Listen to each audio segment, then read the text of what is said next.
ഡൽഹി കലാപ കേസിൽ ഗൂഢാലോചന കുറ്റം ചുമത്തി ജയിലിൽ കഴിയുന്ന JNU വിദ്യാർത്ഥി നേതാവ് ഉമർ ഖാലിദിന് ഇടക്കാല ജാമ്യം അനുവദിച്ചിരിക്കുന്നു. UAPA ചുമത്തപ്പെട്ട ഉമർ ഖാലിദ് 2020 സെപ്റ്റംബർ മുതൽ ജയിലിലാണ്. വിചാരണ പോലുമില്ലാതെ 4 വർഷം. ഉമർ എന്ന വിദ്യാർത്ഥി നേതാവ് എന്തിനാണ് ജയിലിൽ തുടരേണ്ടി വരുന്നത്? എന്താണ് ഉമർ ചെയ്ത കുറ്റം? പരിശോധിക്കാം. കോഡ് ഫോർ ദ പീപ്പിളിലേക്ക് സ്വാഗതം.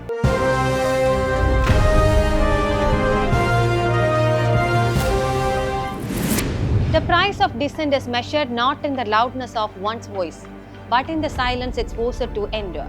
അറസ്റ്റിലാകുന്നതിന് നിമിഷങ്ങൾക്ക് മുൻപ് ഉമർ ഖാലിദ് എന്ന ചെറുപ്പക്കാരന്റെ വാക്കുകളാണിത്. അതിഭാരം തോന്നുന്ന വാക്കുകൾ. പ്രസന്റ് നമ്പർ 62, 67, 10 എന്ന ചുരുക്കപ്പേരിലേക്ക് ആ തീപ്പൊരു പ്രാസംഗികൻ ചെന്നുപെട്ടത് ചെറിയൊരു കഥയല്ല. മെനഞ്ഞെടുത്ത തിരക്കഥയെ ഉപയോഗപ്പെടുത്തി ഭരണകൂടം ആ ചെറുപ്പക്കാരനെ തടവറയിലാക്കിയതാണ്. ആരാണ് ഉമർ? ഇന്ത്യൻ ജയിലുകളിൽ വിചാരണ പോലുമില്ലാതെ കഴിയുന്ന അനേകായിരം രാഷ്ട്രീയ തടവുകാരുടെ പ്രതീകമാണ് ഉമർ ഖാലിദ്. 2020 വടക്കുകിഴക്കൻ ഡൽഹിയിൽ പൗരത്വ ഭേദഗതിക്കെതിരെ നടന്ന പ്രതിഷേധങ്ങളുടെ മുഖ്യ സൂത്രധാരൻ എന്ന പട്ടം ചാർത്തിയായിരുന്നു ഉമറിനെ ഡൽഹി പോലീസ് അറസ്റ്റ് ചെയ്തത്. 2020 സെപ്റ്റംബർ 13 ഉമർ അറസ്റ്റിലാകുന്നത്. പിതാവ് സയ്യിദ് കാസിം റസൂൽ ഇല്യാസ്, അമ്മ പടിഞ്ഞാറൻ ഉത്തർപ്രദേശിൽ നിന്നുള്ളയാളാണ്. വെൽഫെയർ പാർട്ടി ഓഫ് ഇന്ത്യയുടെ ദേശീയ പ്രസിഡന്റും സ്റ്റുഡൻസ് ഇസ്ലാമിക് മൂവ്മെന്റ് ഓഫ് ഇന്ത്യയുടെ മുൻ അംഗവുമാണ് ഇല്യാസ്. എന്നാൽ വെൽഫെയർ പാർട്ടിയുടെ ദേശീയ നേതാവിന്റെ മകനായിട്ട് പോലും ആ രാഷ്ട്രീയ വഴിയല്ല ഉമർ തിരഞ്ഞെടുത്തത്. JNUവിൽ ചരിത്ര പഠന വിദ്യാർത്ഥിയായിരുന്നു ഉമർ. അറസ്റ്റ് വരെ എത്തുന്ന ഉമറിന്റെ പോരാട്ട ജീവിതത്തെക്കുറിച്ച് പറഞ്ഞു തുടങ്ങുമ്പോൾ ആദ്യം പോകേണ്ടത് അഫ്സൽ ഗുരുവിന്റെ കഥയിലേക്കാണ്. പാർലമെന്റ് ആക്രമണ കേസിൽ പ്രതികളിൽ ഒരാളായ അഫ്സൽ ഗുരുവിനെ തൂക്കിലേറ്റിയതിന്റെ വാർഷിക ദിനത്തിൽ 2016 ഫെബ്രുവരി 9 JNUവിൽ പരിപാടി സംഘടിപ്പിക്കാൻ ഒരുക്കം കൂട്ടുന്നത് ഉമറാണ്. ജുഡീഷ്യൽ കൊലപാതകമാണ് അഫ്സൽ ഗുരുവിന്റേതെന്ന് ചൂണ്ടിക്കാട്ടിയായിരുന്നു പരിപാടി സംഘടിപ്പിച്ചത്.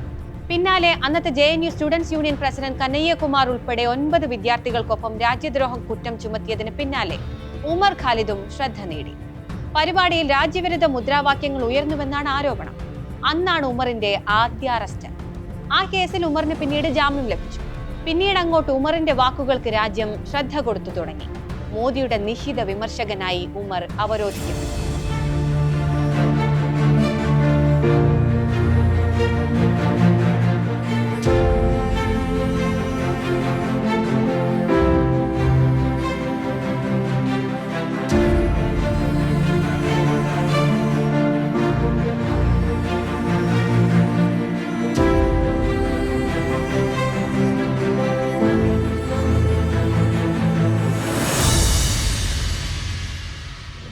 പൗരത്വ ഭേദഗതി വിഷയത്തിൽ രാജ്യത്താകമാനം പ്രതിഷേധം അലയടിച്ചു കൊണ്ടിരിക്കുന്ന സമയത്താണ് ഉമർ അറസ്റ്റിലാകുന്നത്.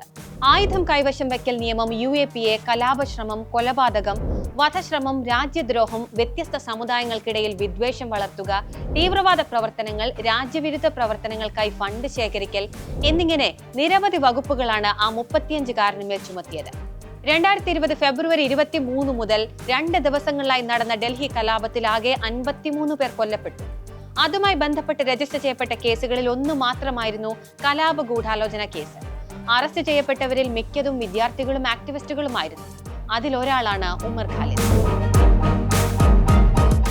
സെപ്റ്റംബർ 14, 2020 ഉമർ ഖാലിദിനെ ഡൽഹി പോലീസിന്റെ സ്പെഷ്യൽ സെൽ അറസ്റ്റ് ചെയ്തു. UAPA രാജ്യദ്രോഹം, കൊലപാതകം, കൊലപാതക ശ്രമം, മറ്റ് 18 വകുപ്പുകൾ ചുമത്തിയായിരുന്നു അറസ്റ്റ്. 2020 ഉമറിനെതിരെ ഫയൽ ചെയ്ത ഒരു കേസിൽ 2021 ഏപ്രിലിൽ ഡൽഹി സെഷൻസ് കോടതി ജാമ്യം അനുവദിക്കുകയും ഉണ്ടായി. എന്നാൽ ചുമത്തപ്പെട്ട മറ്റൊരു കേസിന്റെ പശ്ചാത്തലത്തിൽ ജുഡീഷ്യൽ കസ്റ്റഡിയിൽ തുടരേണ്ടി വന്നു ഉമറിന്. 1 വർഷത്തിന് ശേഷമാണ് ഉമറിന്റെ ജാമ്യാപേക്ഷ കോടതി വീണ്ടും പരിഗണിക്കുന്നത്. 2022 മാർച്ച് 24 ഡൽഹി സെഷൻസ് കോടതി ഉമറിന് ജാമ്യം നിഷേധിച്ചു. 2022 മാർച്ച് 22 കോടതി വിധിയെ ചോദ്യം ചെയ്ത് ഉമർ ഡൽഹി ഹൈക്കോടതിയെ സമീപിച്ചു. വേനൽ അവധിക്ക് മുമ്പ് വിഷയത്തിൽ തീർപ്പ് കൽപ്പിക്കാനായി മെയ് 23 മുതൽ കേസിൽ പതിവായി വാദം കേൾക്കണമെന്ന് ഡൽഹി ഹൈക്കോടതി ഉത്തരവിട്ടു. വേനലവധി ആരംഭിച്ചതോടെ വാദം കേൾക്കൽ ജൂലൈ 4 മാറ്റി. ഒടുവിൽ 2022 ഒക്ടോബറിൽ ഉമർ ഖാലിദിന്റെ ജാമ്യാപേക്ഷ ഡൽഹി ഹൈക്കോടതി തള്ളി. 2022 നവംബർ 18 സഹോദരിയുടെ വിവാഹ ചടങ്ങിൽ പങ്കെടുക്കാൻ 2 ആഴ്ചത്തെ ഇടക്കാല ജാമ്യം തേടി ഉമർ കർക്കർദുമ കോടതിയെ സമീപിച്ചു. ഡിസംബർ 3 കോടതി വിധി പറയുന്നത്. കല്ലേറ് കേസിൽ കോടതി ഉമറിനെ കുറ്റവിമുക്തനാക്കി. എന്നാൽ കലാപവുമായി ബന്ധപ്പെട്ട വലിയ ഗൂഢാലോചനയുടെ ഭാഗമായെന്ന കേസിൽ ഉമർ ജയിലിൽ തുടർന്നു. 2 വർഷം മുൻപാണ് ഇപ്പോൾ ലഭിച്ചതുപോലെ ഉമറിന് ഒരു ഇടക്കാല ജാമ്യം ലഭിക്കുന്നത്. ഡിസംബർ 12-ന് കോടതി ഉമറിന് ഒരാഴ്ചത്തെ ഇടക്കാല ജാമ്യം അനുവദിച്ചു. ഡിസംബർ 23, 2022 മുതൽ ഡിസംബർ 30, 2022 വരെ 830 ദിവസത്തെ ജയിൽവാസത്തിന് ശേഷം 7 ദിവസം മാത്രം നീണ്ടുനിന്ന ഇടക്കാല ജാമ്യം. ഏപ്രിൽ 6-ന് ഡൽഹി ഹൈക്കോടതിയുടെ ഉത്തരവിനെതിരെ ഉമർ സുപ്രീം കോടതിയിൽ സ്പെഷ്യൽ ലീവ് പെറ്റീഷൻ ഫയൽ ചെയ്തു. 2023 ജൂൺ 9-ന് 1000 ദിവസം ജയിലിൽ പൂർത്തിയാക്കി ഉമർ. പുറത്ത് ഉമറിന് ഐക്യദാർഢ്യം പ്രഖ്യാപിക്കാൻ ആയിരങ്ങൾ അണിനിരന്നു. 2023 ജൂലൈ 24-ന് ഉമറിന്റെ കേസ് പരിഗണിക്കുന്നത് വീണ്ടും മാറ്റി. ഉമറിന്റെ അഭിഭാഷകൻ കപിൽ സിബൽ ലീവായിരുന്നതിനെ തുടർന്നായിരുന്നു ഇത്. 2023 ഓഗസ്റ്റ് 9-ന് വീണ്ടും കേസ് മാറ്റിവെച്ചു. ഓഗസ്റ്റ് 18-നും കേസ് മാറ്റിവെച്ചു.